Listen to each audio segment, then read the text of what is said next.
Salam əziz şagirdlər, mən Riyaziyyat müəllimi Şəhla Əhmədova. Bugün sizə natural ədədlərdən mövzunun davamını izah edəcəm. İzaha keçməzdən əvvəl dərslərlə bağlı sualınız olarsa, ekranda gördüyünüz nömrə ilə WhatsApp vasitəsilə əlaqə saxlaya bilərsiniz. Başlayaq mövzunun izahına. Gördüyünüz hissələrə, başlıqlara ayırmışam mövzunu, sadə və mürəkkəb ədədlər başlığından davam edək. Ümumiyyətlə, natural ədədlər bölənlərin sayına görə 3 növə ayrılır. Bölənlərinin sayı 2-dən az olan ədəd, bölənlərinin sayı 2 olan ədədlər, bölənlərinin sayı 2-dən çox olan ədədlər. Bölənlərinin sayı 2-dən az olan ədədə yalnız nümunə olaraq 1-i göstərə bilərik. 1-in yalnız 1-ə bölündüyünü bilirik natural olaraq. 2. Bölənlərinin sayı 2-dən çox olan ədədlər olsun, məsələn 4, 8, məsələn 12 və s. Bir də bölənlərinin sayı 2 dənə olan ədədlər, məsələn 5, 7, 11 və s. Bölənlərinin sayı 2 dənə olan ədədə biz deyirik sadə ədədlər. Deməli, mən qısa başlıq formada yazıram, siz geniş formada özünüz yaza bilərsiniz. Sadə ədədlər. Yalnız 2 böləni olan ədədlərə sadə ədədlər deyilir. Məsələn 3, 2, 5, nə bilim 17, 19 və s. Sonsuz saydadır. Çünki sadə ədədlər natural ədədlərin içərisində olduğu üçün, biz də natural ədədlərin sayını bilmədiyimiz üçün, deməli sadə ədədlər də sonsuz saydadır. Bəs sadə ədədləri necə seçərik? Yəni nə bilərik ki, ədəd sadədir? Bunun üçün sizə mən bir qayda göstərim. Siz də bunu tətbiq etməyə çalışarsınız digər misallarınızda.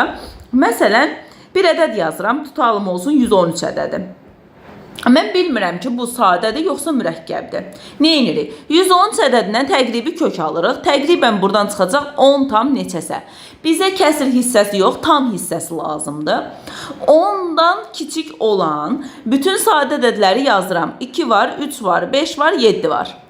Və bir-bir 113-ə götürürəm, bunları bir-bir bölürəm. 113 2-yə bölünürmü? Xeyr, bölünmür. 113 3-ə bölünürmü? Xeyr, bölünmür. Rəqəmlərindən cəmi 3-ə bölünməyən ədəd 3-ə bölünmür. 113 5-ə bölünürmü? Xeyr, bölünmür. Sonu 0 və 5 ilə bitmir. Və 113 7-yə bölünürmü? Baxaq. 11-də 7 bir dəfə, 43-də 7 düşmür.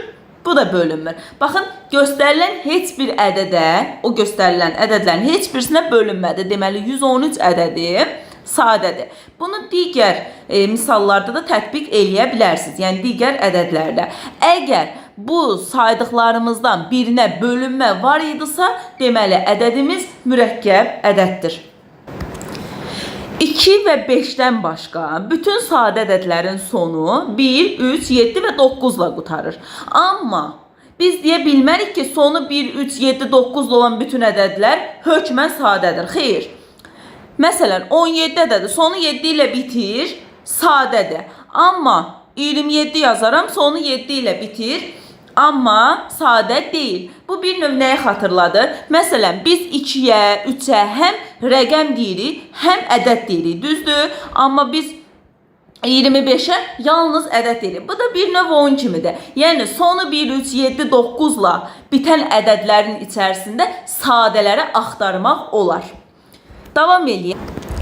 2-dən çox böləni olan ədədlərə isə biz deyirik mürəkkəb ədədlər. Mən qısa başlıq formasında göstərirəm. Deməli, 2-dən çox olsun. Məsələn, bir ədəd yazaram 12.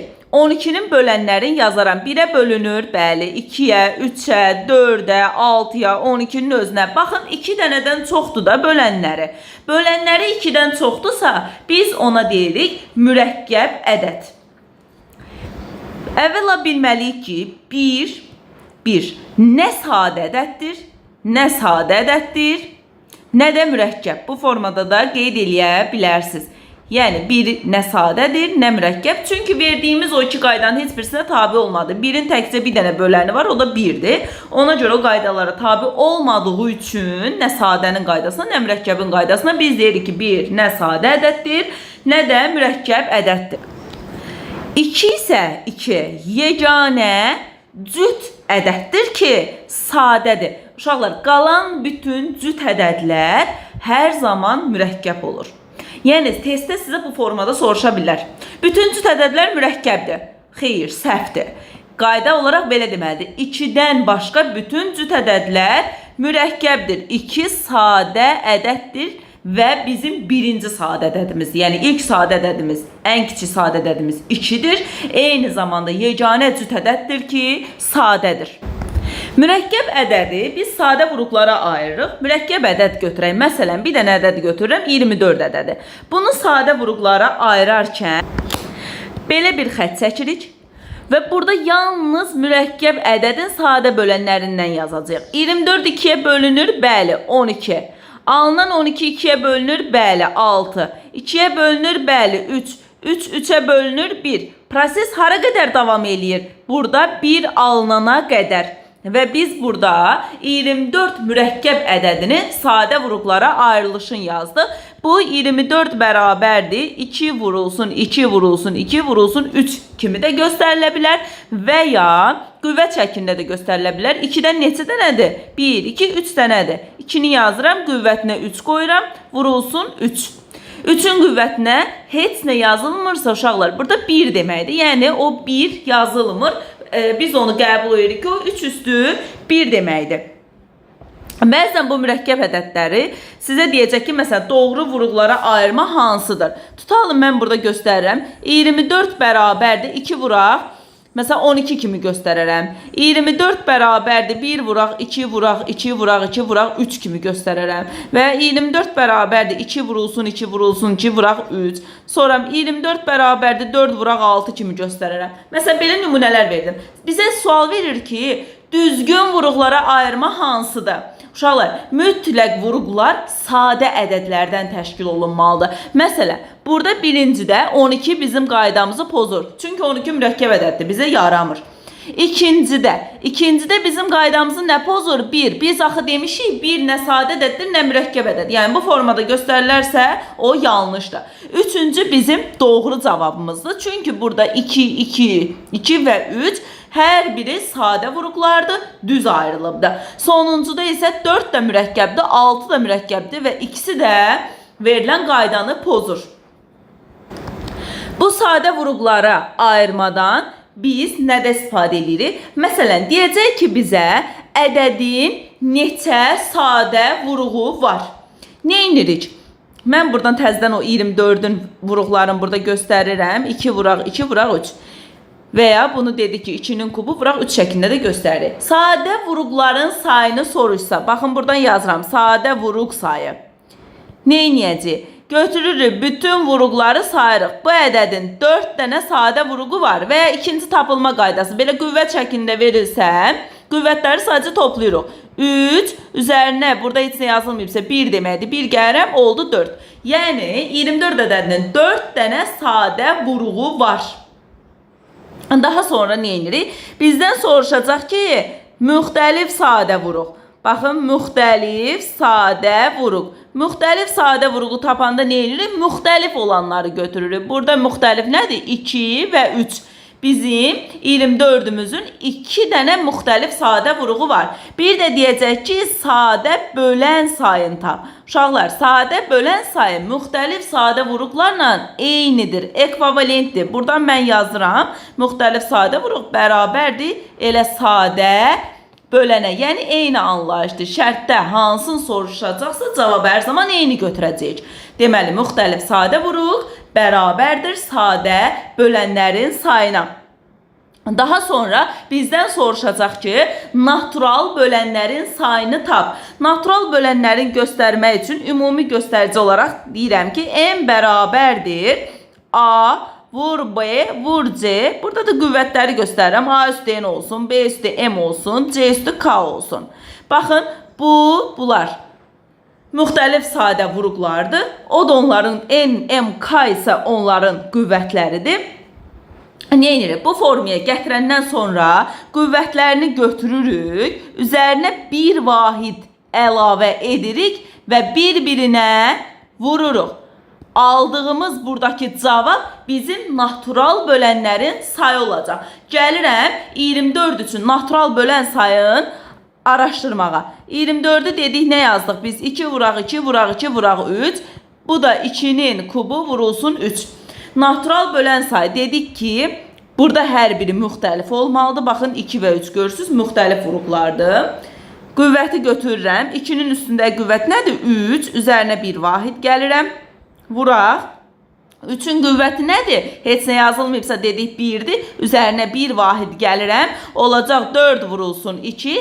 Eləyəcək 8. Yəni 24'ün 8 dənə natural böləni var. Bəs ay müəllim, bu natural bölən nə deməkdir desəz, bir göstərirəm. 24'ün bölənlərini yazmaq deməkdir də o. 24 1'ə bölünür, 2'yə bölünür, 3'ə bölünür, 4'ə, 6'ya, 8'ə, 12'yə, bir də 24'ün özünə. Baxın, neçə dənədir? 1, 2, 3, 4, 5, 6, 7 və 8. Yəni, natural bölən sayı elə 24'ün bölündüyü natural ədədləri göstərir. Tam bölündüyü. Tamam, bunları da göstərdi. Davam eləyirəm sizlə. Olar ki, sizə deyəcək ki, tam bölənlərinin sayını tapın.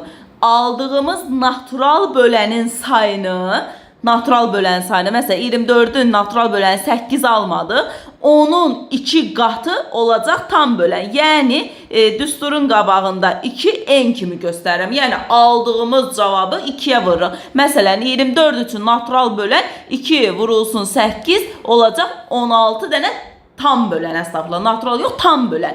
Natural böləni 8 dənədir, tam böləni isə 16 dənədir.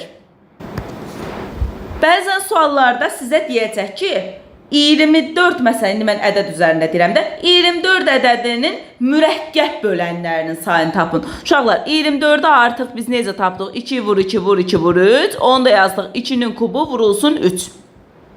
Mürəkkəb bölənlərin sayını tapanda, onun natural bölənlərini, yəni 3 plus 1, 1 plus 1, 8 dənə natural bölən vardı, düzdür? 8 dənə o natural böləndən bu sadə bölənləri çıxırıq. Baxın 2, 3 sadə böləndir də. 24 2'yə də bölünür, 3'ə də bölünür. O sadə böləni çıxırıq. Bir də 1 çıxırıq. 1'i niyə çıxırıq? Çünki 1 nə sadə ədəddir, nə mürəkkəb ədəddir. Cavab eləyəcək 5. Yəni 24'ün 5 dənə mürəkkəb böləni var. Bunu indi burada əyani də göstərim. Baxın, mürəkkəb ədədlərə baxın, 24'ün bölənləri içində 4, 6, 8, 12, 24. Neçə dənə oldu? 5 dənə mürəkkəb böləni oldu. Sualı bu formada da verər.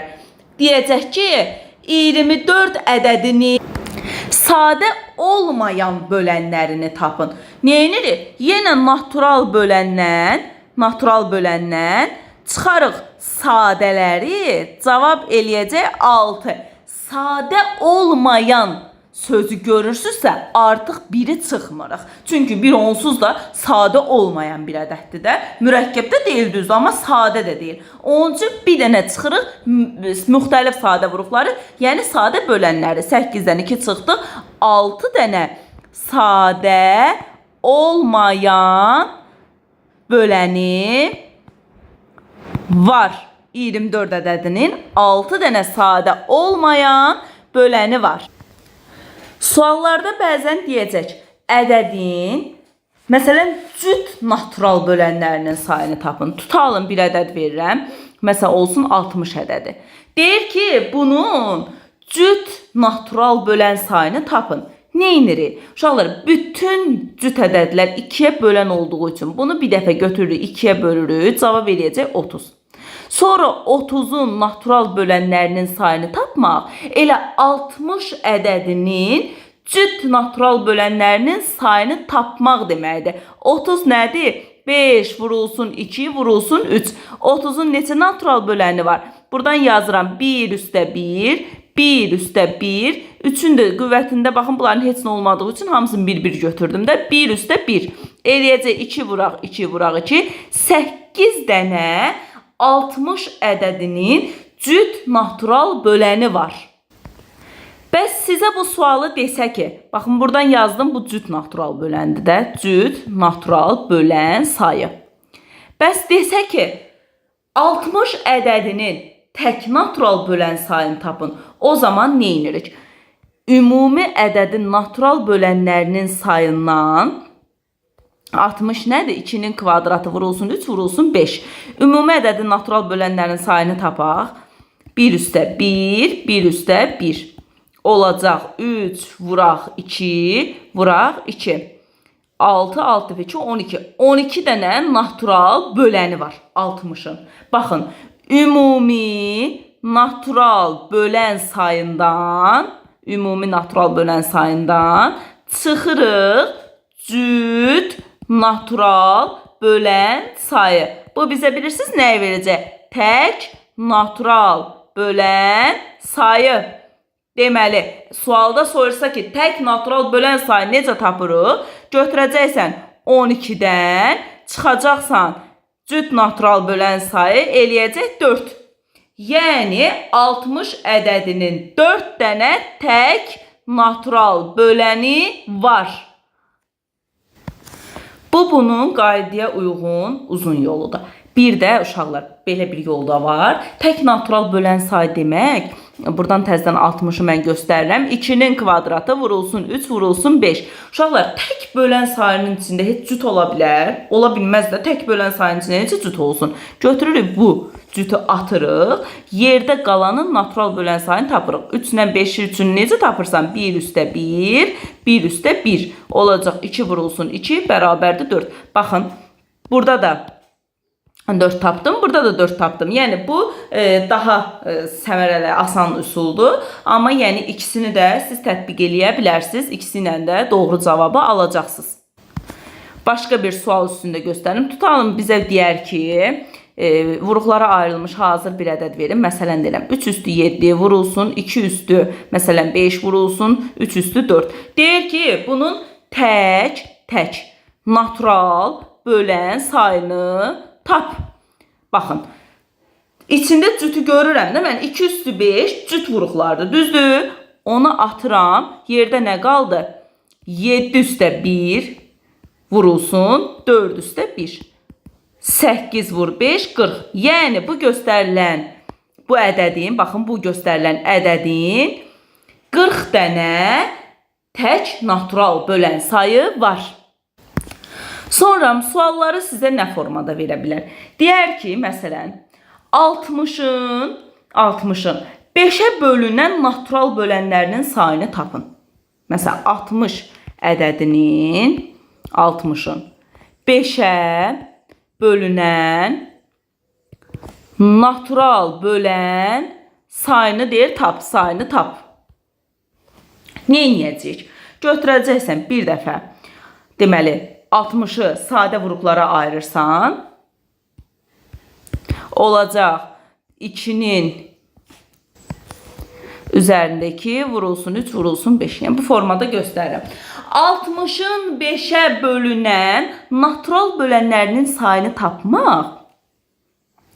Bunu 5'ə götürüb bölürsən, yəni 60 ədədini 5'ə bölürsən, olacaq nə? 1, 12'də də onda da 5 2 dəfə. Yəni 60'ı 5'ə böldük, cavab tapdıq 12. Elə 12 ədədinin natural bölənlərinin sayını tapmaq deməkdir. Olacaq 2'nin kvadratı 3. Bunda natural bölənlərinin sayı nədir? 2 plus 1, 1 plus 1 bərabərdir. Deməli 3 vurulsun 2, 6 dənə. 60'ın 5'ə bölünən 6 dənə natural böləni var. Nə edirik? Verilən ədədi götürürük. Burada göstərilənə bölürük. Aldığımız cavabda natural bölən sayı axtarırıq. Yaxşımı? Bunu da özüm sadə vuruqlara ayrılmış formada göstərdim. Yəni burada da 5'ə bölmək o demək ki 5 getdi. Davam eləyək. Suallarda deyə bilər ki, bir də müsbət tam bölənlərin hasilini tapın. Uşaqlar, elə müsbət tam bölənlər nədir? Natural bölənlərdir. Yəni natural bölən sayını tapmış, elə müsbət tam bölən sayını tapmış. Yəni eyni mənaya gəlir.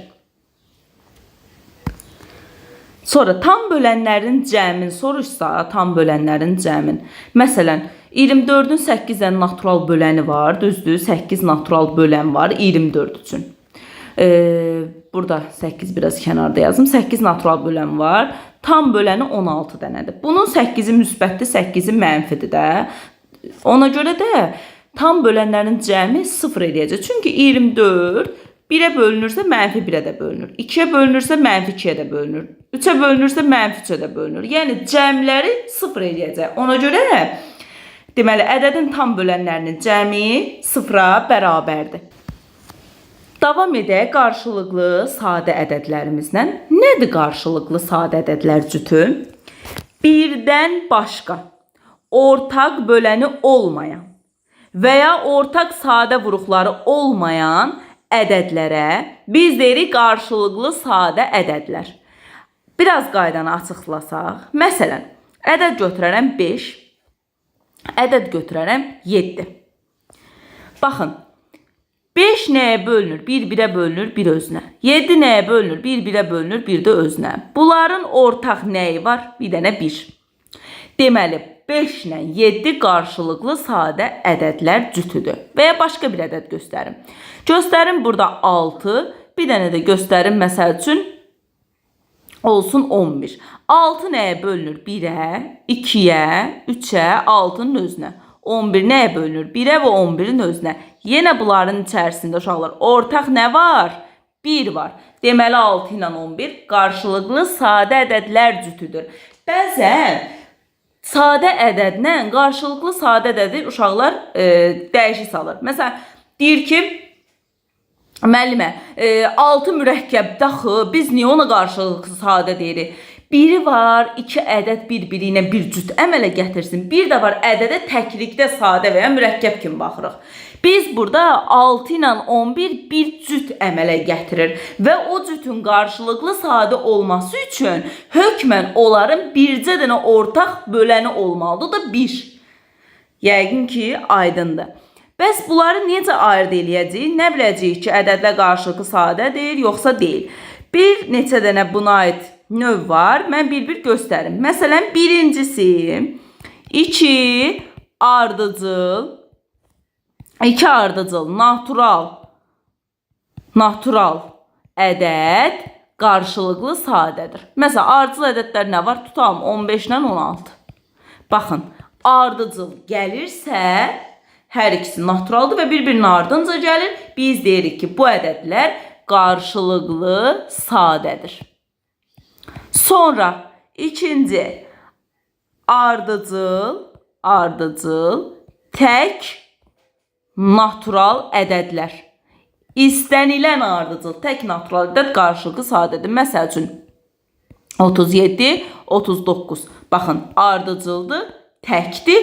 Deməli, bunlar qarşılıqlı sadədir. Üçüncü, ədədlər özü sadədirsə, onlar bir-birləri ilə də qarşılıqlı sadədir. Nə deməkdir? Məsələn, yazaram bura, tutam 13. Buradan da yazaram 29. Baxın, bu 13 də özü sadədir, 29 da özü sadədir. Onlar bir-birləri ilə də qarşılıqlı sadədir. Yəni, qısaca 2 sadə ədəd bir-birləri ilə qarşılıqlı sadədir. Dördüncü isə hər bir natural ədəd 1 ilə qarşılıqlı sadədir. Məsələn, 1 ilə 35.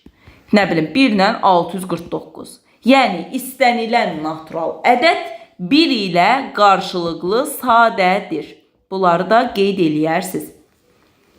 Bəzən sizə suallarda deyəcəklər. Məsələn, 40-dan kiçik, 40 ilə qarşılıqlı sadə olan ədədlərin sayını tapın. Bunun üçün bizim Euler düsturumuz var. Euler düsturu.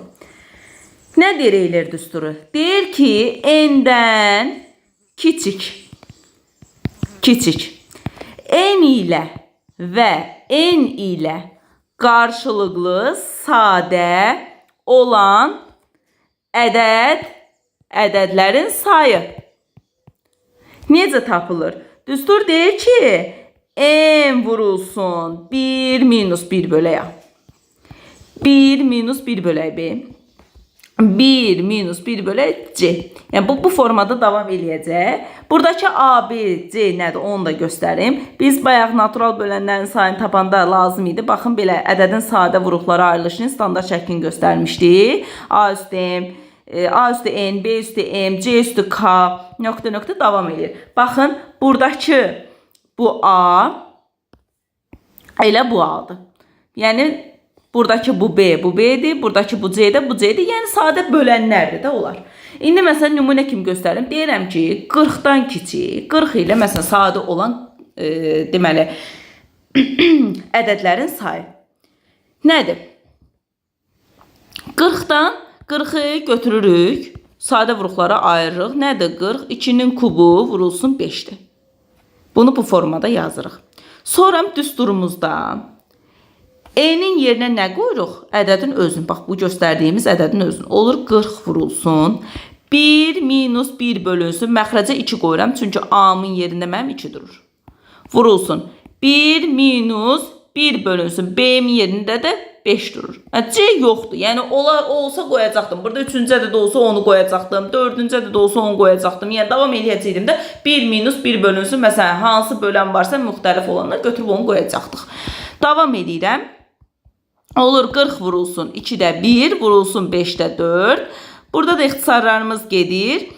2 ilə 5, 10, 40 ilə 10 da ixtisar gedəndə 4, 4 dəfə də 4, 16. Deməli, belə deyirik.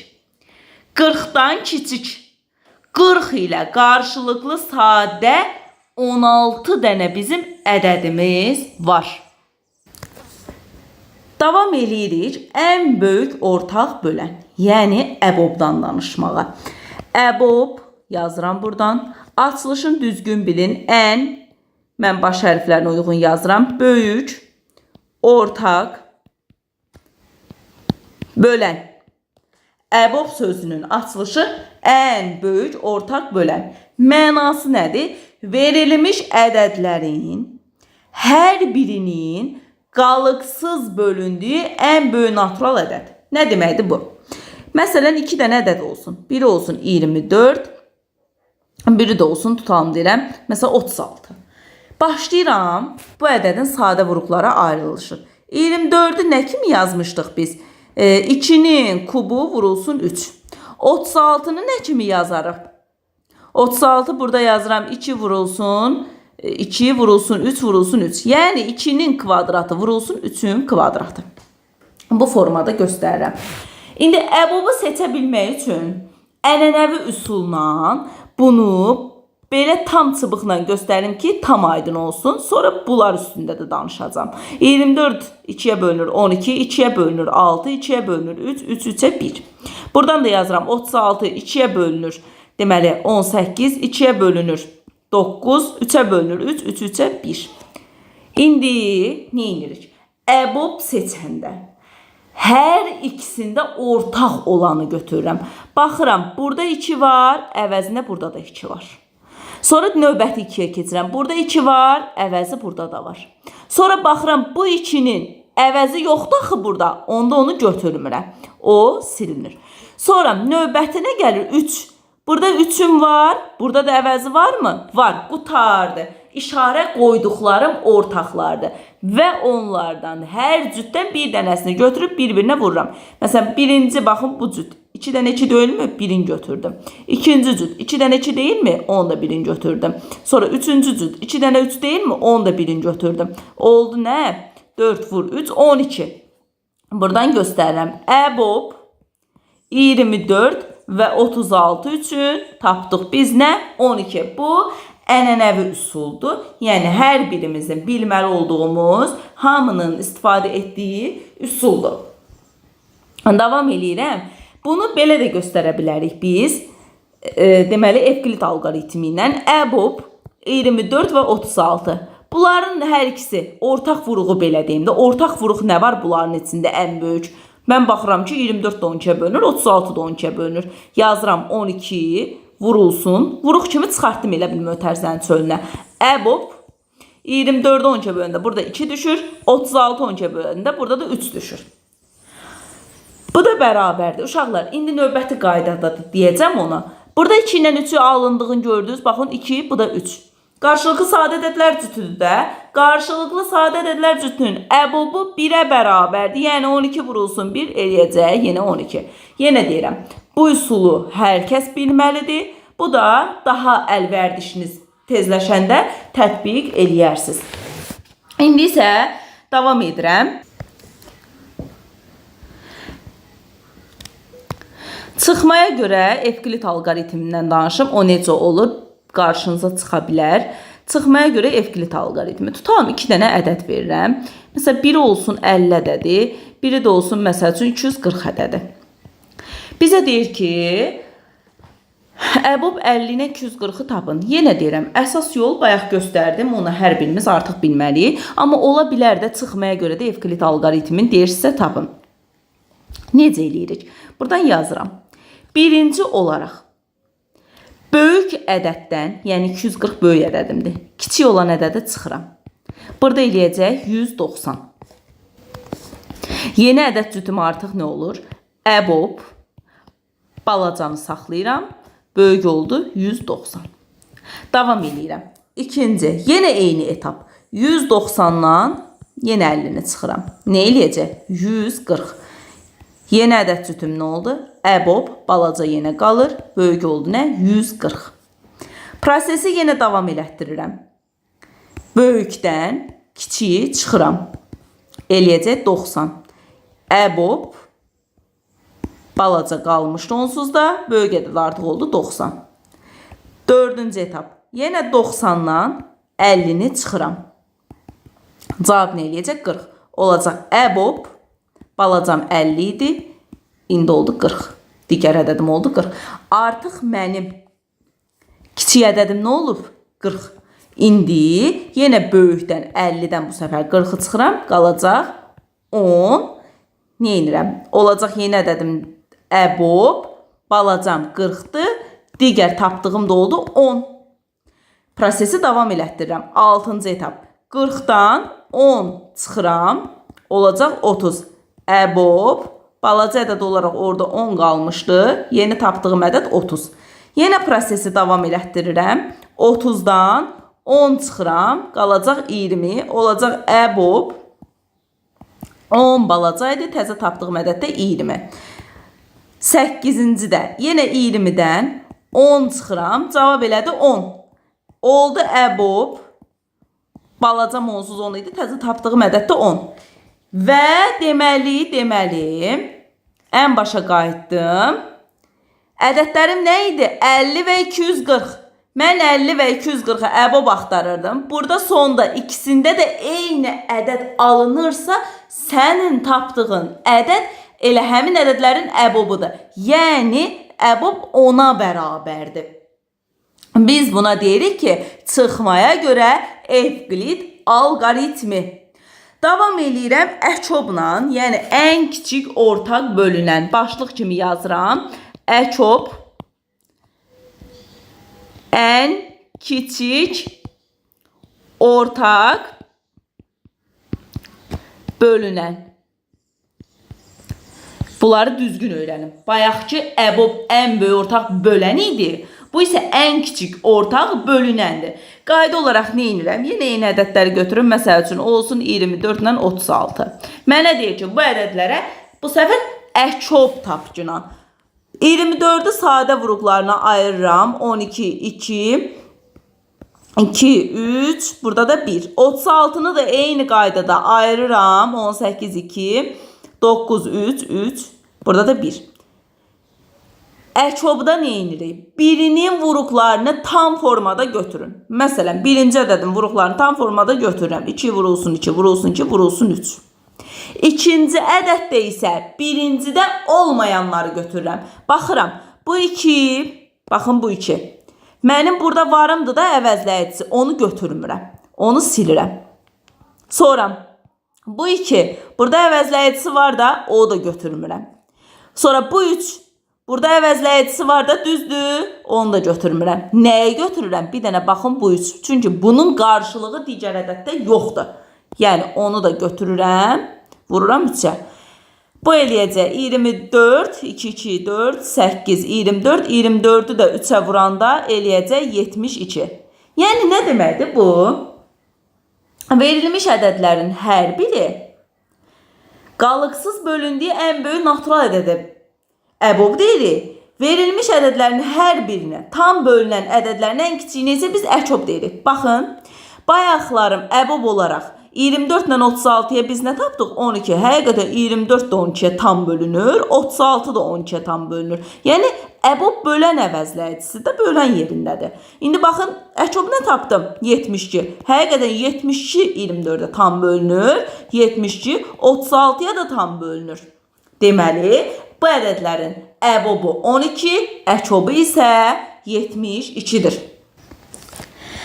Əkobda da baxın bu üsul bizim ənənəvi üsulumuzdur. Necə ki, bayaq əbobda da ənənəvi üsuldur. Yəni, hər zaman istifadə elədiyimiz üsuldur.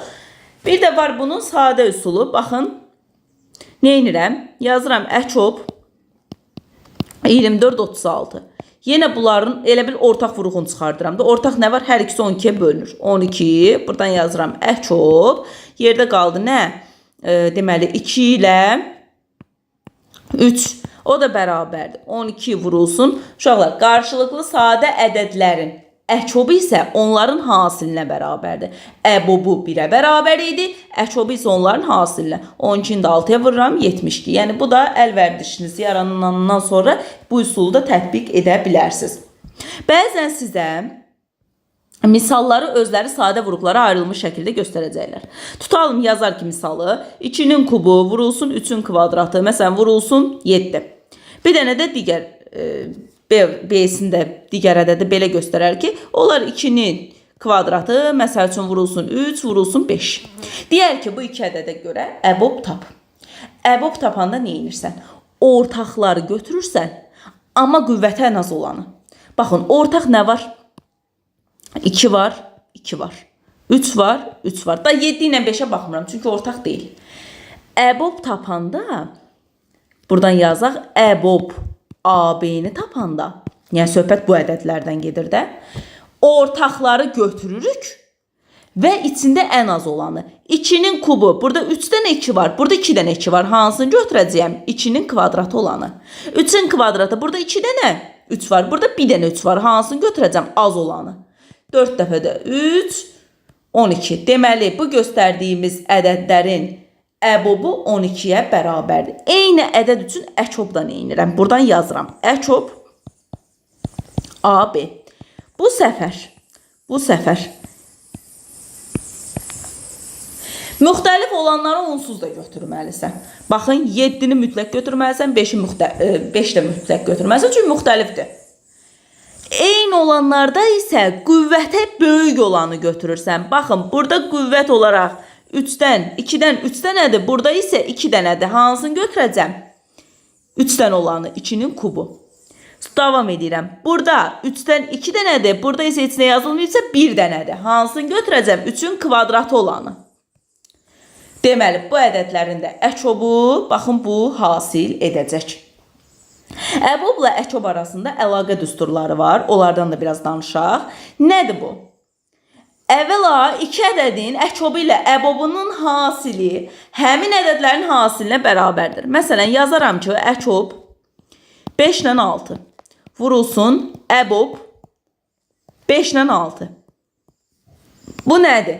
Eyni ədədlər də görürsünüz, ikisində də eyni ədəd cütündən danışırıq.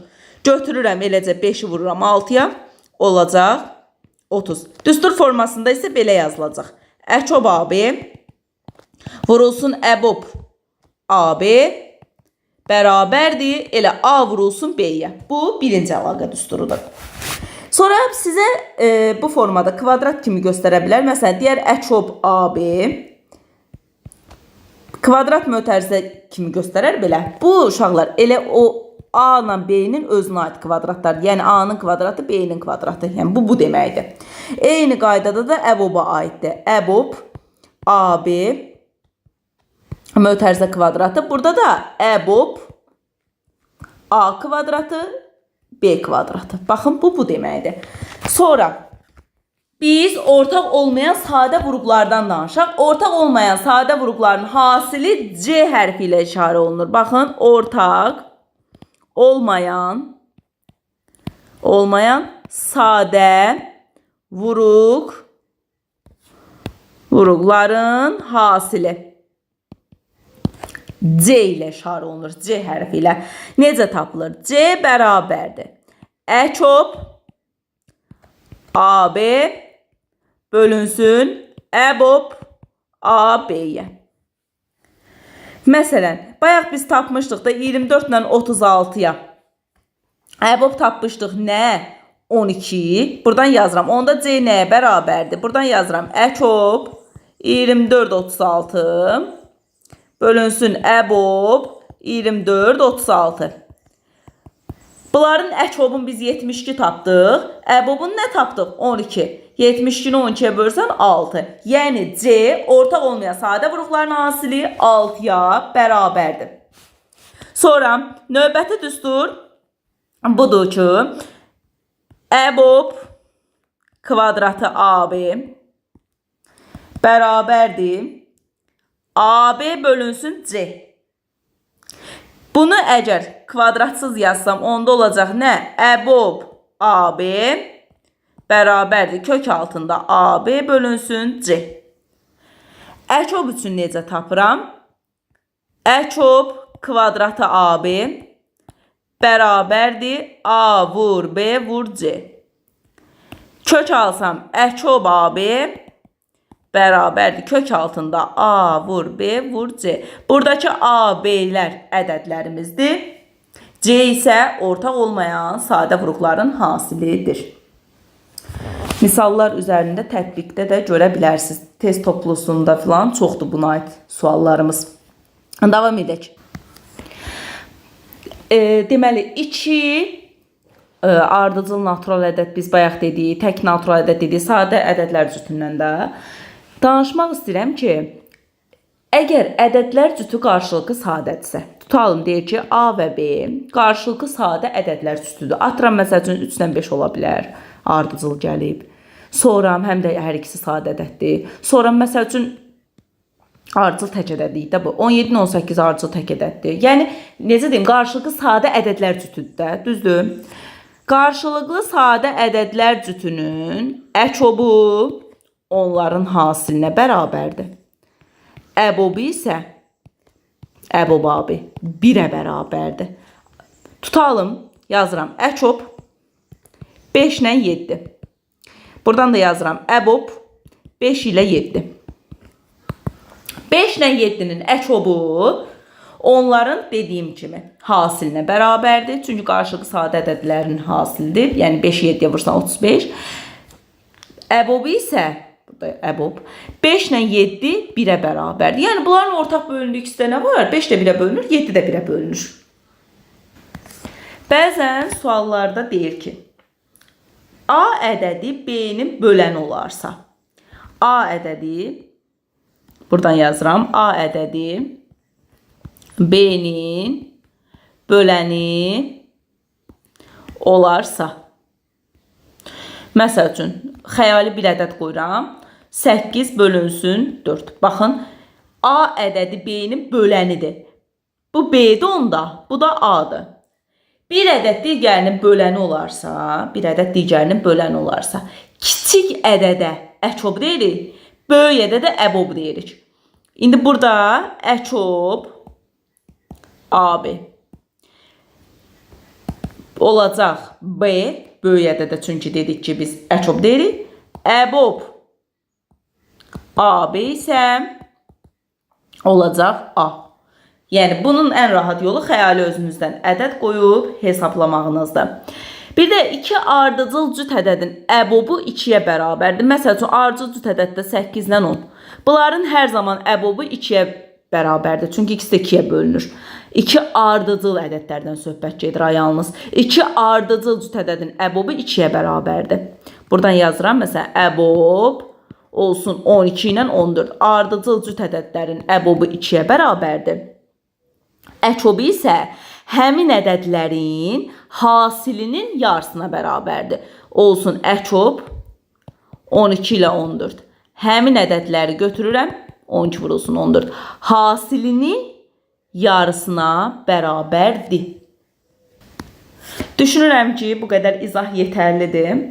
Yenə də ağlıma nəsə gələrsə əlavədən və ya başqa sual, misallar izah eləmək istəyərəmsə, bəlkə videonun 3-cü hissəsində qoydum. Amma əsas qaydalar, yəni bunlardır.